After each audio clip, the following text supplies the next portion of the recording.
Hello and welcome to the Career Corner, where we answer your career cues. I'm your host, Lucas Kaufman. Today, I am joined by Bailey Bramer, Riley Rhoder, and Francis Leigus to talk about something really cool that's happening in Ithaca College. It's in the process of happening right now. The New Voices Festival. Bailey, Riley, Francis, welcome to the Career Corner.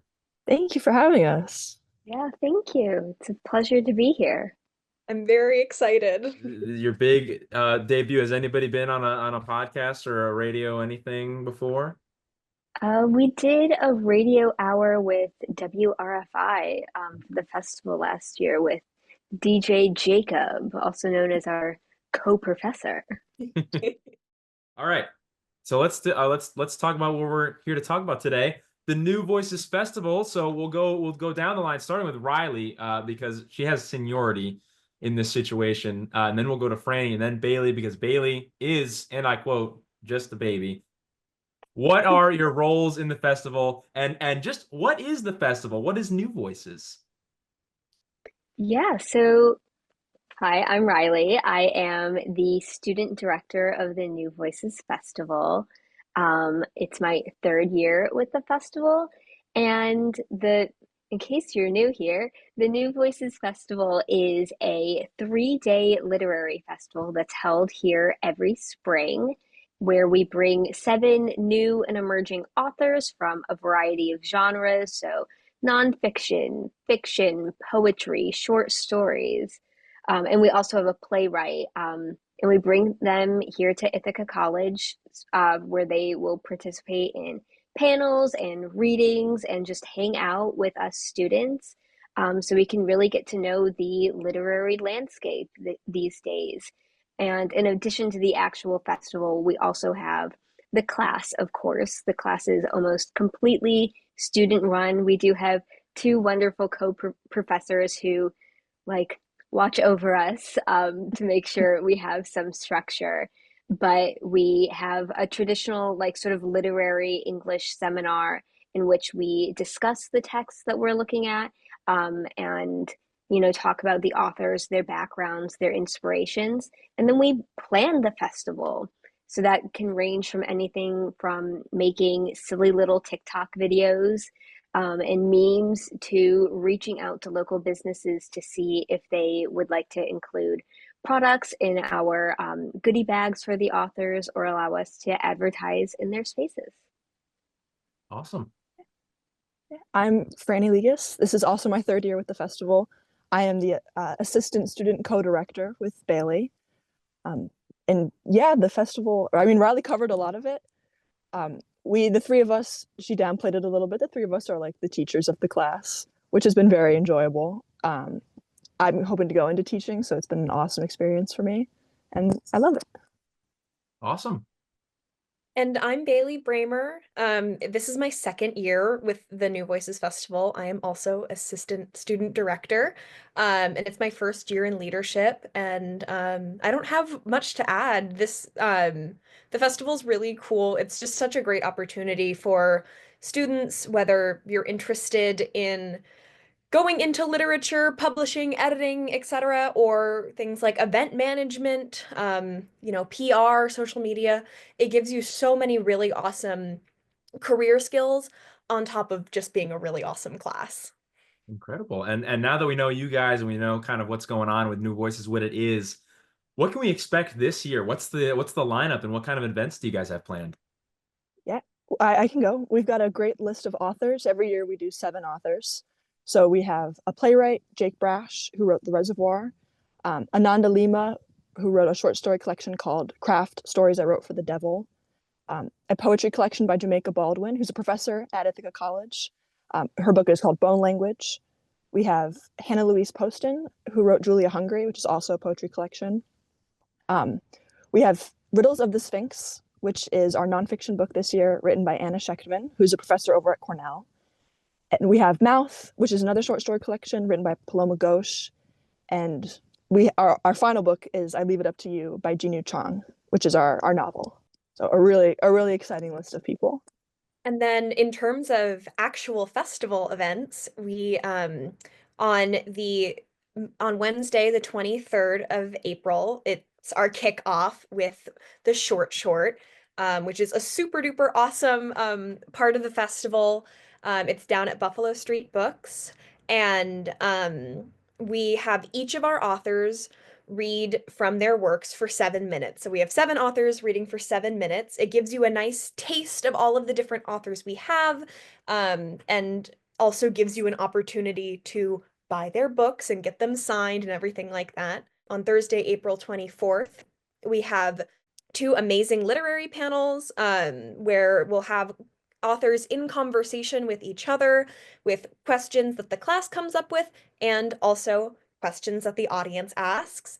And we'll also have a reading that day where half of our authors will come up and read from their work for a longer period of time, more of a traditional reading than the short, which is short.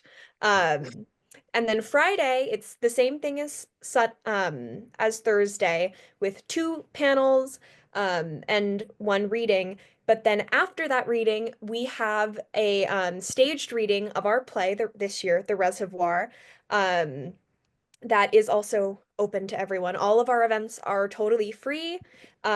We give opportunities to purchase the books. We partner with local bookstores and the proceeds go to them. And yeah, you can get your book signed. It's super duper fun. And all of the events are on Ithaca's campus, except for the short, which takes place at Buffalo Street Books. We'll be posting a full schedule with all of our events, our panel titles. We've got some really fun ones that we'll actually be coming up with those titles tomorrow. So you should, in the coming days, you'll see a full schedule posted on our website and our social media sites. If you're interested in attending and want to know when and where to show up. And while we're on the subject of it, real quick, what are those websites and social media pages? Where can people find the New Voices Festival? Yeah, so our website is just a part of the Ithaca College website. So if you look up New Voices Festival, it's under the writing department, and that's where most of our information is held. I just put up all of our lovely student guide and leadership bios and everything. So it's looking good. And then all of our social media platforms are at New Voices Festival. We have an Instagram, Threads, TikTok, and a YouTube channel. So there's some fun stuff going on over there. If you want to see some cool memes about the books, some out of context quotes from class, check us out. Awesome. And speaking of funny memes and kind of going back and looking at these events you have planned, what goes into the planning process? How do you guys delegate the responsibilities between planning out the panels and the short and merchandise and social media? How does that all work? Yeah, so we are split into 3 teams. Bailey, Riley, and I each head one team. I'm the head of the merch team. Bailey does outreach, and Riley does social media. So the class is split into 3 different groups, depending on what they were interested in. And so all of the merch stuff happens with the group of 5 that I have, and then outreach and social media with the other groups. And then in terms of things like festival planning, as the panels and naming the panels and deciding, what order they're going to be in, that's something that we do as a whole class together. So the guides are involved with all of that. Awesome. Anything to add from Bailey or Riley on the planning process? I guess what's really nice about it and what makes New Voices sort of unique is that it is so collaborative, and it's almost entirely student run. I mean, yes, Chris and Jacob, our lovely professors, were in the room as we were coming up with our panels the other day, but really it was just like one big collaborative group discussion where all of us are so passionate about literature, about the books that we're talking about and about the authors. And it was lovely to see everyone like really advocating for their authors, for the different topics that they wanted to see discussed in these panels. And that's something that I don't think you would get in a traditional English or writing class. We have a lot of very lively discussions, which is sometimes unusual for an English seminar. in terms of choosing the authors, that's something that the three of us, the leadership team, and Chris and Jacob start doing in the summer before the festival. So that's been in the works for a while. And what considerations are made for that process? I have the luckily I get to Francis is my partner, so I've heard about this festival for months and months and months. So I know what goes into the author choosing process. But for the folks at home who don't know, how are authors selected for the festival? They're new voices, but what other criteria do you consider? Yeah, so we try to have one writer per category. So we obviously have a playwright, we try to have a novelist, a poet, um, and then a short story writer. Those aren't like set in stone. The ratio tends to differ. This year we have not two playwrights, two poets and two short story writers, and only one novelist. Whereas normally we have more novelists and fewer short story writers and poets. It really just depends on what work really speaks to us. So over the summer, all of us in the leadership team would meet via Zoom and discuss what books we've been interested in, what authors have we been following on social media that are coming out with new work, who is a debut author that we saw. And then we like basically all read like little excerpts of their work, if it's been published, or works, other things that they've written, to figure out if we think that they'd be good for class. Like, is it someone who has a really interesting career outside of writing? This year we have a clown, a literal clown, and Jake just seems like the most amazing playwright. And so looking at all aspects of the author's life and their writing, we try to make sure that we have a very diverse range of authors coming. That's something that's very important to us. And then what do we think that our students would like as well? What would add to conversations that we would be having down the line the next year when we're actually bringing these authors to the festival and putting them in conversation with one another? I think part of thing that we're looking for in authors, I think, is we're looking for new authors that are just kind of getting that buzz under them. The primary goal of the New Voices Festival, as New Voices suggests, is to bring authors at the beginnings of their career. That's what kind of separates us from a lot of other literary festivals. We're not bringing in very, very established writers. And the primary goal of that is to bring in writers that have careers that our students can relate to most. So that doesn't mean that it's an author's first ever book. Not every single one of our authors is a debut. It's their debut piece, but they're just kind of starting to get their sea legs in the publishing industry. It's their first book that's starting to get some buzz. And that's a lot more relatable to students than some, like if we're bringing in a very, very big name, which are very valuable as well. But this specific and more unique experience of speaking and interacting with work that is being produced right now and is speaking to an experience or lifestyle that our students can relate to more is a really interesting and exciting opportunity as young college students. Incredible. And Francis, anything to add on the topic? Yeah, a lot of our class is made up of English or writing majors. Not all of them. We have there's a lot of really awesome crossover of people from other parts of the school, but a majority of the group is in the humanities and sciences. So a lot of us are either looking to go into writing or, more literary. And so it's an amazing opportunity for us as students to meet these people who have just, they're at the next step in what we're hoping will be our careers. And it's a really great opportunity to get to know them and get all of their wisdom and make connections with them. Awesome. Yeah. And while we're focusing on this student perspective, obviously all of you guys have been doing this for at least 2 years now, a couple of you guys more.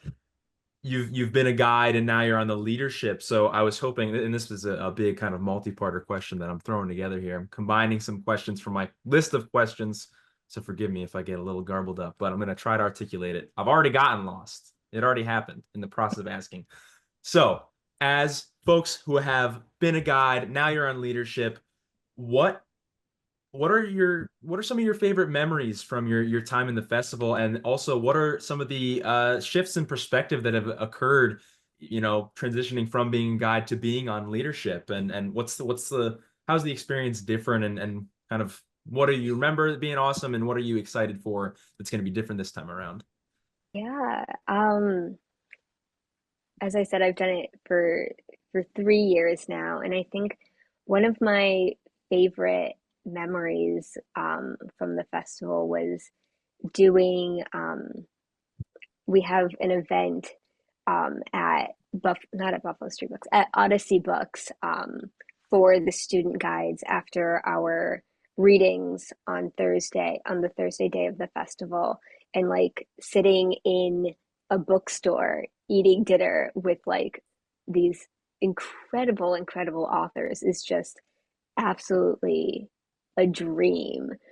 You're surrounded by books, you're talking about books, and um, yeah, just like that's a literary experience that I don't think you'd find anywhere else.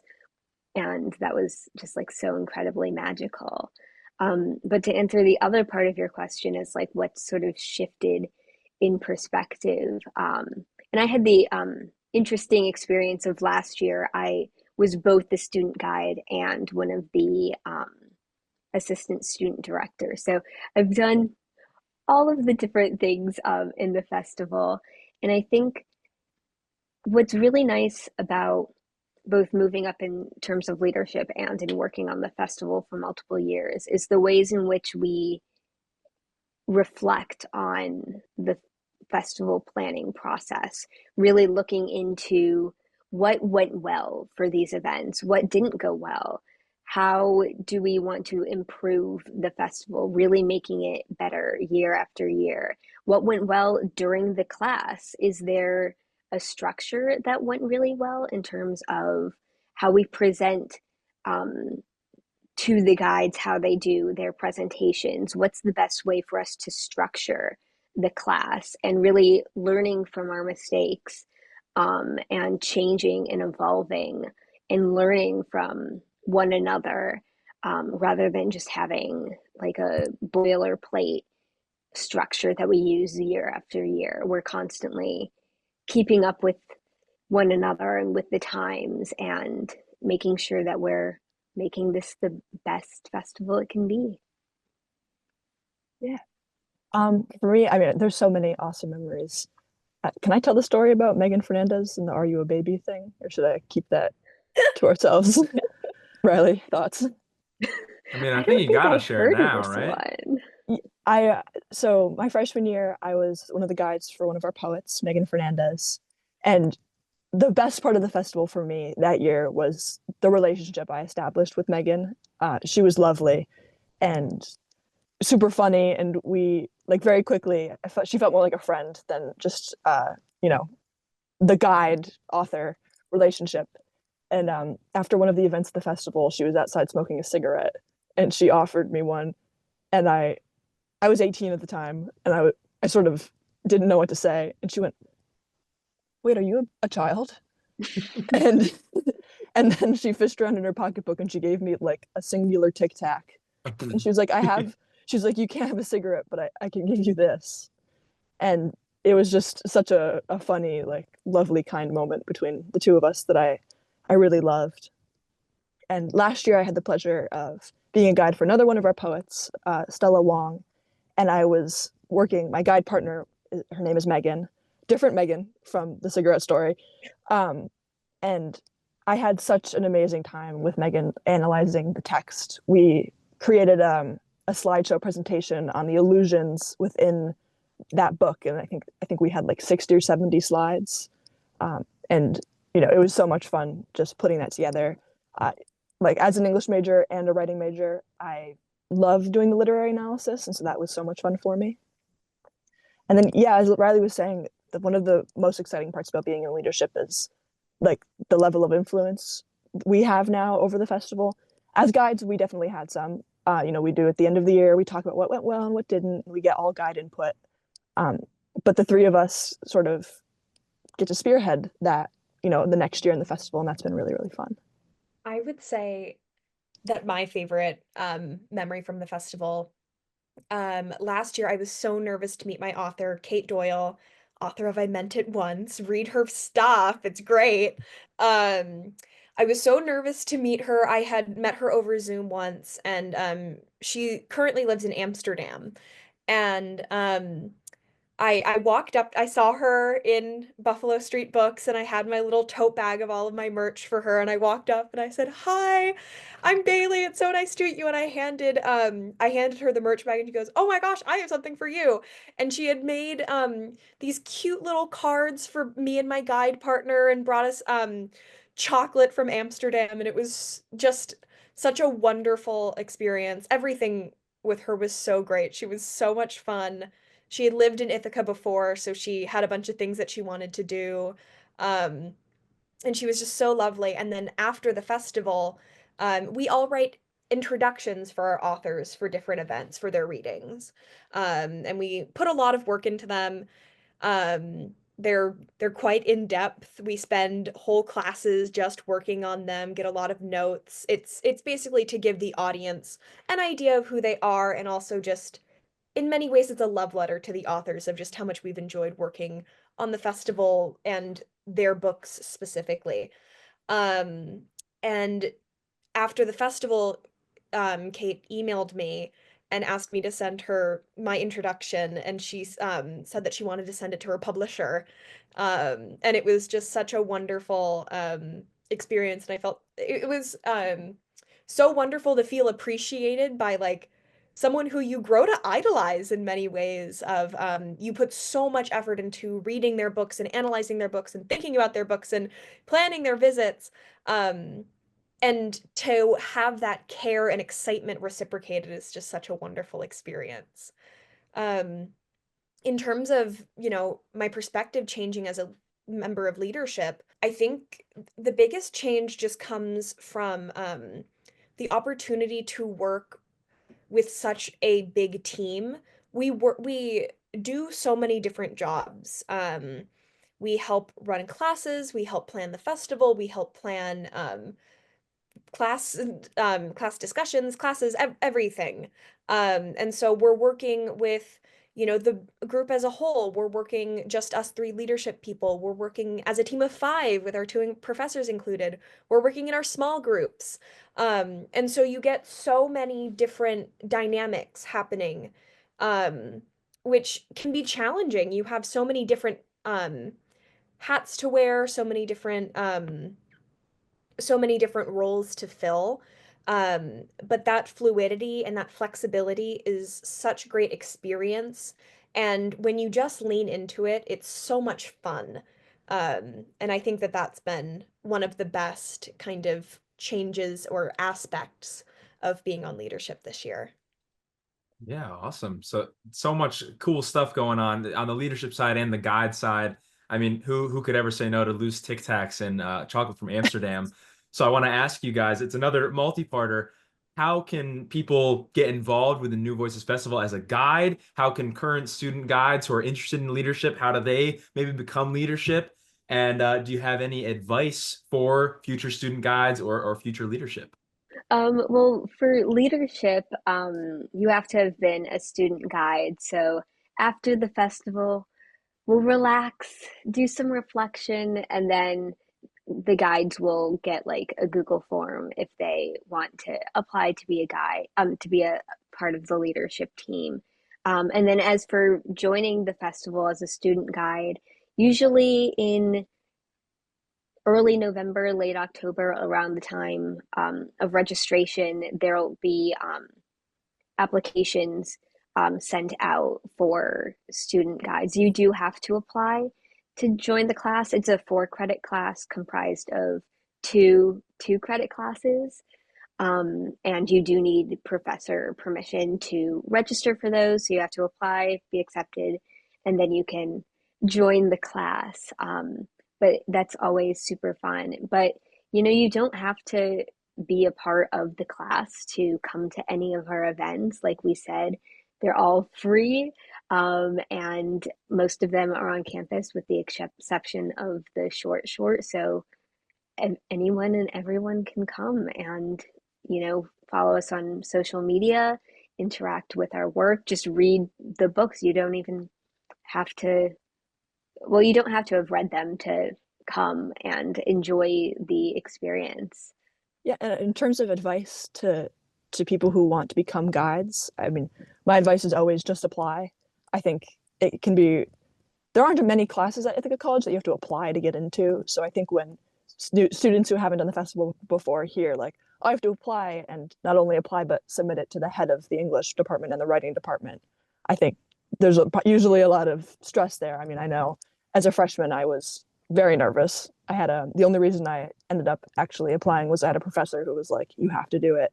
You'd be perfect for it. So I was really lucky that I had that, you know, I had him to push me to actually do it because I think I might have not done it if I didn't have him just out of nerves. But just apply. And the worst thing that can happen is that we can't take you this year and maybe we can take you next year. Yeah,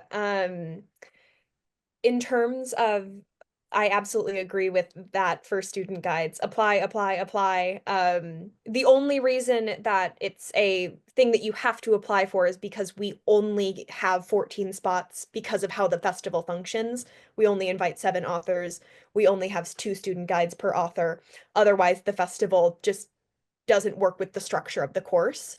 Um, and you know, we the only thing we want to see is that you're willing to put in the work because this is a lot of hard work, but it's also very fun.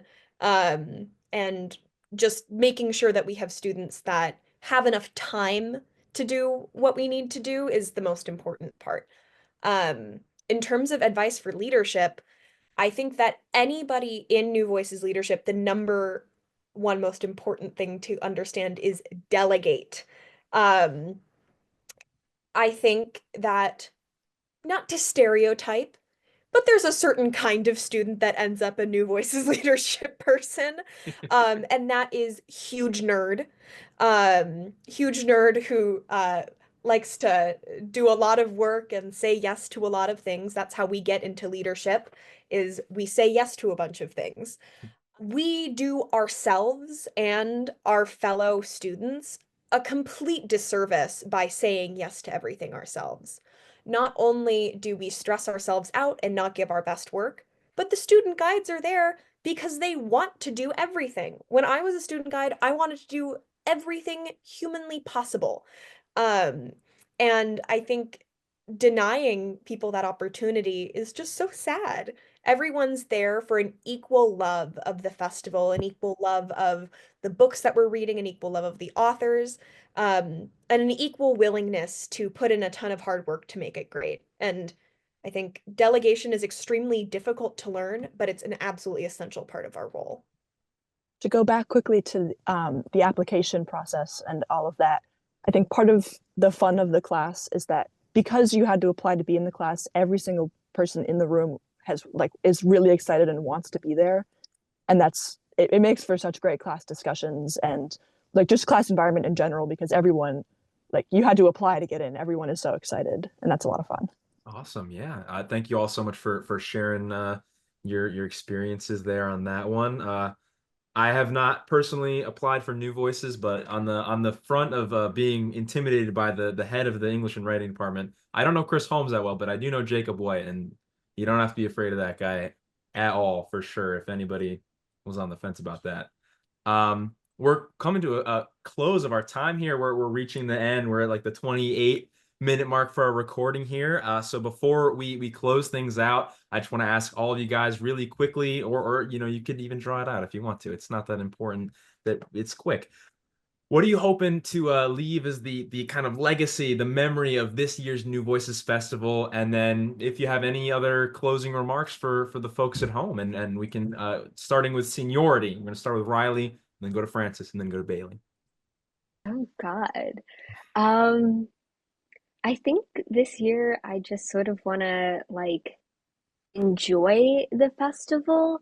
I mean, obviously, like we put so much work into planning it, and like there's so much buildup going into it that, once you're there, you're like, oh God, it's happening. What do I do? I'm reading all of these authors, or like trying to film content. And I think personally, I really want to like, soak it all in because it unfortunately is my last festival. But I just think that we've got some really great authors, and there's potential to have some really impactful and important conversations with them, whether it's, personally during our time as student guides and leadership with them, or during our panels and the readings and the Q&As. I think just talking with people about books is that's the dream. And the best I can do is ask people to come and enjoy it with me and my peers, who hopefully we will welcome everyone with open arms into our lovely discussions. Yeah, for me, similar to Riley, I think there's so much lead up to the festival that once we get to the 3 days, it's such a blur, and it goes by so quickly. So I really want to take time this year to take my time at all of the events and get to talk with the authors. I'm one of those people that's like, oh, we have a panel at noon and it's 10 o'clock. That's in 2 hours. We got to get ready. So slowing down and taking that time. And in terms of what I'm hoping to leave behind this year, as like a legacy, I'm the head of the merch team, and I have an incredible, amazing group of students on the merch team who are just making amazing things. So much cool stuff. We have one person who makes handmade rubber stamps, and one who is crocheting little coasters based on each of the books, and a whole array of amazing things. We have stickers and bookmarks. And so that has been like my little baby this year. And I want to see the merch team continue to grow and have awesome creative students on it, like I got to have this year. Incredible. And speaking of little baby, Bailey. I should have never said that. That was such a bad idea. Hey, it's you can't take it back. It's happening. Dang it. I'm an adult, I promise. I won't show you my ID on here, but I'll read out the number. My goal for this year's festival is to have a super fun time, and to eat a lot of great food, and to talk with a lot of awesome authors. And that's my goal every year. And just my general goal for life. Um, but I think our biggest goal, this is a collective of the outreach team, so I can't take responsibility for it. Thank you if you're listening. I love you tenderly. We want every seat to be filled. We want butts in the seats. Every single event, if we were selling tickets, they'd be sold out. And I'm hoping that the legacy of this year's festival is this is the one where every seat was filled of every event. And we can only do that if I'm pointing to you, the listener, come on down. It's going to be so much fun. And I can't wait to see everyone. Incredible. Well, Bailey, Riley, Francis, thank you all so much for joining us on the Career Corner today. And folks at home, I've got to give my personal endorsement of the New Voices Festival. I've been to one of them, and then the second time I was around for it, I didn't go because I was stuck in Los Angeles, and I felt very left out. So come to New Voices, and hey, you don't have to wait for next episode to get career guidance. Hey, you can get them to drop-in hours in Muller Faculty Center 101, Monday through Friday, 11 to 2. And this is the Career Corner. Thank you guys, the people here on the Zoom call. Thank you for joining us today. It's been a pleasure having you. Thank you, folks, for listening. I'm Lucas Kaufman, and I'm doing the sign-off differently than normal. This is the end of the episode.